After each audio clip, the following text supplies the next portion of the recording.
All right, AP Physics 2, we are now going to start the first unit of this year, which is thermodynamics. And specifically, this lesson is going to be on the original fundamentals. We'll get to there in a second. Let's first off talk about what exactly thermodynamics is.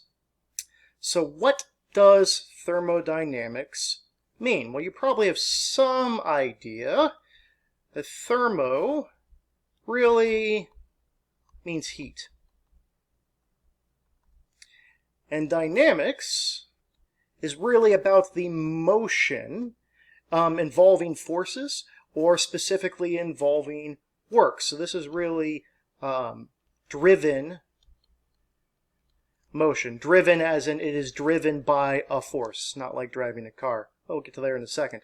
So really, this is talking about motion and forces and work that is tied in with heat. And this is specifically the branch of physics that relates heat to work.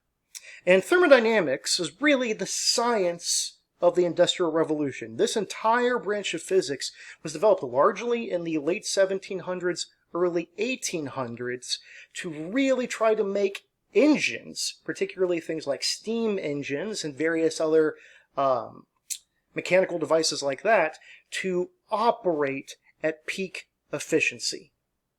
So here we have a car engine. Now, car engines are not steam engines, but they operate in much the same way when it comes to the actual mechanics of the device.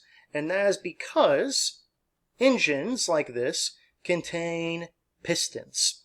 So what is a piston? It's basically a cylinder with a piston head at the end that can move up or down, and this piston is filled with some gas. Now, in a car, that's going to be some mixture of fuel and oxygen and things like that, but for steam engines, it would have been steam. And the idea, though, is that thermodynamics wanted to make these operate in really peak efficiency, but to do that, you had to understand many different concepts, like heat, energy, temperature, pressure, work, volume, and all of these were experimentally explored, but there was not a whole lot of understanding of what actually caused the various effects that were observed. Keep in mind, this is in the early 1800s. We had no idea that atoms are real things. It wasn't really confirmed for another, 50 to 100 years at a minimum. And so because of that, a lot of the factors we're going to explore here were explained through experiment, and that's what we're going to talk about today, are the fundamentals that were understood when thermodynamics was actually developed. And then once we have a baseline, we'll start talking about, well, why do they behave in this way? All of last year, we dealt really only with solid objects. Well, that's no longer going to be the case, because thermodynamics is very dependent on gases, because it is gases that have the properties to be able to cause pistons to operate.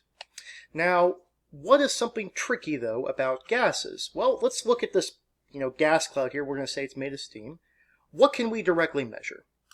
Well, we can measure its temperature. We measure how hot it is. We can measure how much space it takes up, its volume. And there are many other things like that we could measure, but there's a problem here. And that's because a lot of these properties, because gases are fluids and very amorphous, they easily change. So we typically instead have to describe the state of a thermodynamic system, a gas, at some instant in time. For instance, right now, what is its temperature? What is its volume? But later on in time, those variables might have changed, and we're going to have to possibly figure them out. Now these, because they change so often, are often called state variables or state parameters. These are values that can change in time, but we have little tricks to try to figure out how they change. The first state variable that we need to be familiar with is temperature, which we abbreviate with a capital T. Now remember, you may have some inkling of what temperature really means from your chemistry class. But we're not focusing on what it really means right now. We're thinking about it in terms of how it was originally understood.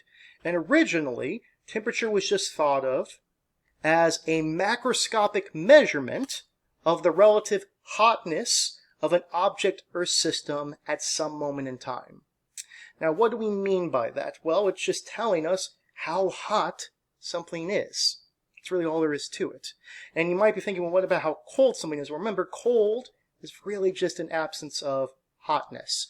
So if you are colder, you have less hotness than a hotter object, so you'd have a lower temperature. Now, this can be directly measured with a thermometer. And additionally, there are many different units. Now, I'm sure you're familiar with degrees Fahrenheit. We will never use that. We're always going to stick to either degrees Celsius, so degrees sign capital C, or Kelvin. Not degrees Kelvin, it is just called Kelvin with a capital K. And let's make sure we know the conversion between those two, because that is important. So the temperature in degrees Celsius is the temperature in Kelvin minus 273, or the temperature in Kelvin is the temperature in degrees Celsius plus 273. Oh, there we go. So what we mean by that is for instance, if you have 0 degrees Kelvin, I would stick 0 in here, 0 minus 273, that would be negative 273 degrees Celsius. Or let's say you had 100 degrees Celsius, I could stick that in here, 100 plus 273 would be 373 Kelvin. The next state variable we need to know is arguably the easiest one, volume, which we abbreviate, with a capital V. Keep in mind, lowercase v is velocity, so you gotta be careful. Capital V, which is a macroscopic measurement of the amount of three-dimensional space a substance occupies. And the units we're always going to want to use for volume is meters cubed. And now I want to make sure you know, a meter cubed is a humongous amount of space, relatively speaking. And so typically, a lot of times you'll get things in centimeters cubed. And this is where we need to be careful, because I see a lot of mistakes here. Let's say I have a cube here, and each edge is 1 meter by 1 meter by 1 meter. So that is definitely 1 meter cubed. And we might be thinking, okay, well, that's 100 centimeters cubed, because there's 100 centimeters in a meter. That is wrong. Do not make that mistake. And the reason why is because there are 100 centimeters this way, 100 centimeters this way, and 100 cubic centimeters this way. So we actually have to do 100 centimeters cubed. We have to cube both the 100 and the centimeters. So 1 meter cubed is actually 100 cubes. That's 1 times 10 to the 6 centimeters cubed. This is a very common mistake, so make sure you do not make it.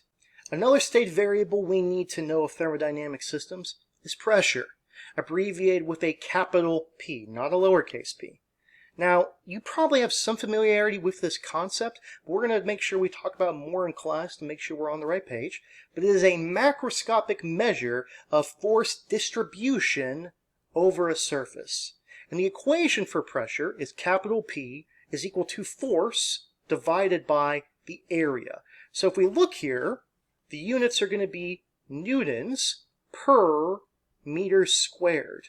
And in fact, that leads us to this unit, 1 Newton per meter squared, which is called a Pascal, which is abbreviated with a capital P, lowercase a. So a Pascal is 1 Newton per meter squared.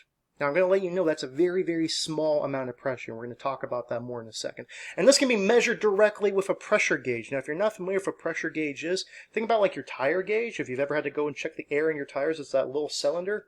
That's a pressure gauge, telling you what the measurement inside, the pressure inside the tire is.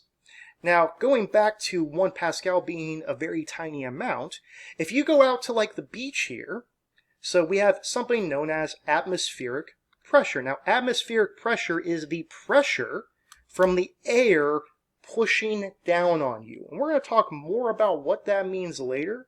But just standard atmospheric pressure at sea level is about 101,325 pascals. That's a lot of pascals. Typically, though, we can simplify that. And we used to say 1 times 10 to the 5th pascals. That's usually how we're going to write it, and that's in fact how it's written on your equation sheet. This is also 100 kilopascals, in case you ever see that. And this is another unit called an atmosphere. That another unit of pressure is the atmosphere. So when we say 1 atmosphere, we mean 1 times 10 to the 5th pascals. The final state variable that we're going to discuss is going to be a bit new to you.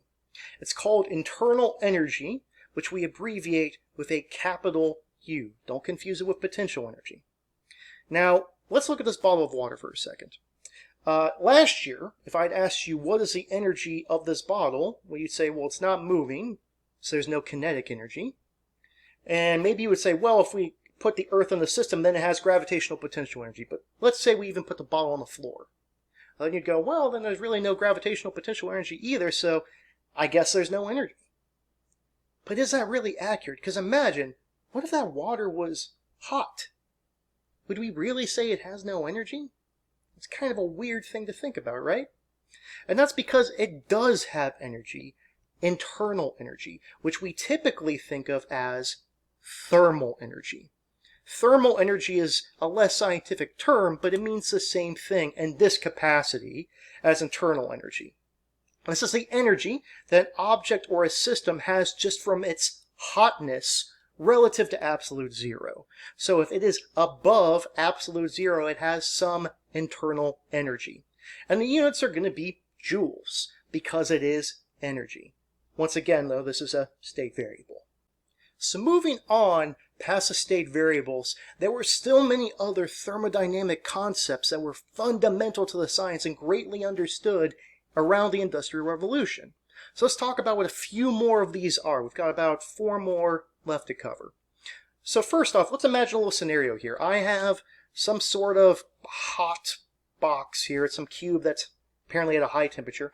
And we have some cooler box right next to it. Let's say this is at time t equals 0. Right? Well, let's go ahead and say that time advances and we start having the system move forward in time. Well, we're going to have some thermal energy starting to go from the hot box to the cold box. And this transfer of thermal energy is something that we call heat. Heat, which we abbreviate with a capital Q. I don't know why. Apparently it's just something someone came up with at some point. Is a net transfer of thermal energy. And because it is energy, the units are J, joules. So heat is that transfer of thermal energy. Now, eventually, this box is going to get warmer, this box is going to get cooler, as we can see by the temperatures here, and we're actually going to have still some thermal energy going from the hot to the cold, but we're actually going to get some thermal energy going back as well. So the heat is that net transfer. So the amount of heat has gone down here because there is less of a net transfer. Eventually, we're going to get to the point where they are the same temperature, and basically we get the same transfer of heat both ways. Transfer of thermal energy. So is there any heat anymore? Well, no, because there is no net transfer. We're moving some amount, let's say 3 joules this way and 3 joules that way. Well, there is no net transfer. It is just 0. And this is a state that we call thermal equilibrium. Thermal equilibrium, remember equilibrium from last year was when forces were balanced. Thermal equilibrium is when the transfer of thermal energy is balanced, or when the heat is balanced. So in other words, at this point, the Q is equal to 0 because there is no heat, and this only occurs when the two objects are at the same temperature. Thermal equilibrium, same temperature, mean the same thing.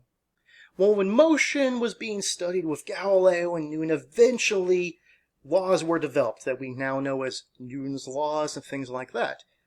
But thermodynamics also had laws, these basic statements that were shown to be true in all circumstances. So let's talk about the first couple of these.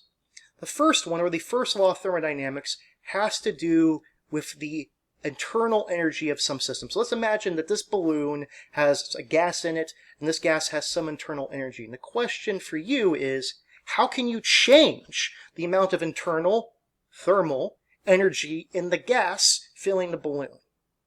Well, there's a real obvious way we can do it, right? Like a good, easy way to do it would be that we can say, well, we could heat it up. We could take this balloon outside, maybe it's a really hot summer day, and that would add some internal energy, some thermal energy to the balloon. Or we could cool it down. We could stick the balloon in the freezer, right? Or something like that. But there's actually another way we can change it too, because remember, these state variables like pressure, volume, temperature, they are interplayed with each other.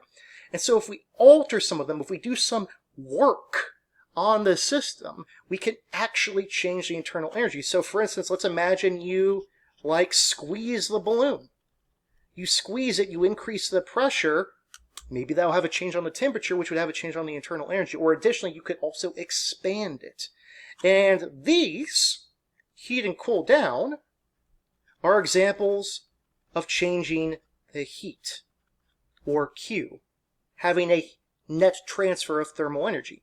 Squeezing it or expanding it are examples of doing forces on it or having forces done by it. We'll get more to that later. I know that's probably a little confusing right now. And these are examples really of work. You're having a change of energy due to some force being pushed over a distance, or W.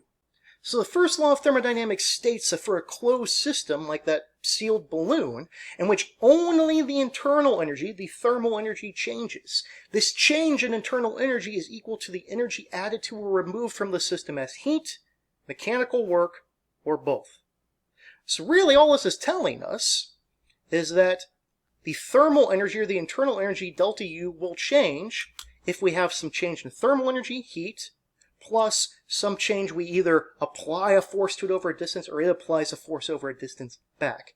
Now we're going to work way more with the first law down the line, so don't feel like you have to understand it completely, but you at least want to have the basic concept down, because as surprising as it may seem, you actually already kind of know this. Because really, all this is telling you is that there will be a change in some type of energy if we add energy to the system or take it away. Which really, this is just telling us that this is just a formulation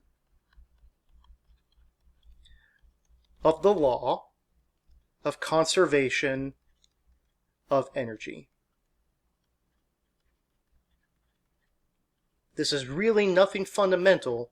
This is just taking the law of conservation of energy and making it work exclusively for a thermodynamic system.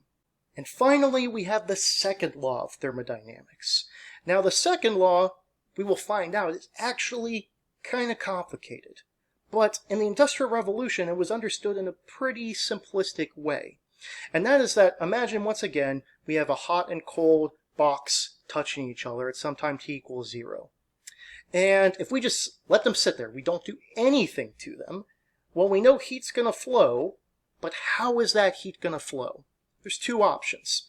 Either one, as time advances, we are going to actually have heat flowing this way, so that the cold box loses thermal energy and the hot box gains thermal energy. So this becomes even colder and that becomes even hotter. So to put that in perspective, that would be like holding a glass of ice water and all of a sudden the glass of ice water freezes and your hand actually gets hotter.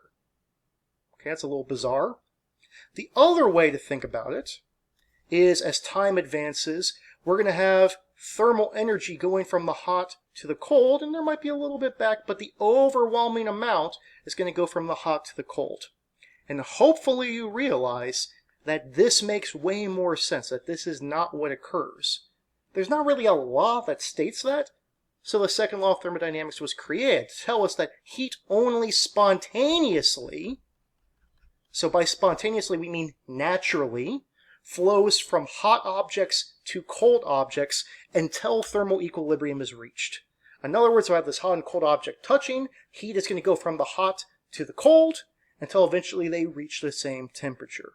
That's the only way it will occur naturally. I can force this. I can make this happen, but I would have to put energy into the system. It's not going to just naturally occur.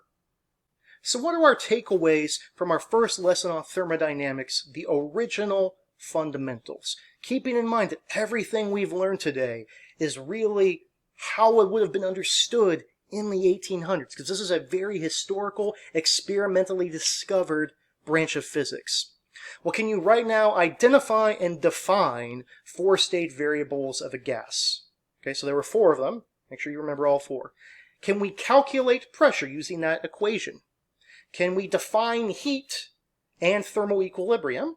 And lastly, can we just conceptually describe the first two laws of thermodynamics? We don't need to be doing anything too complicated with them yet, but we at least want to have a base idea of how exactly they function.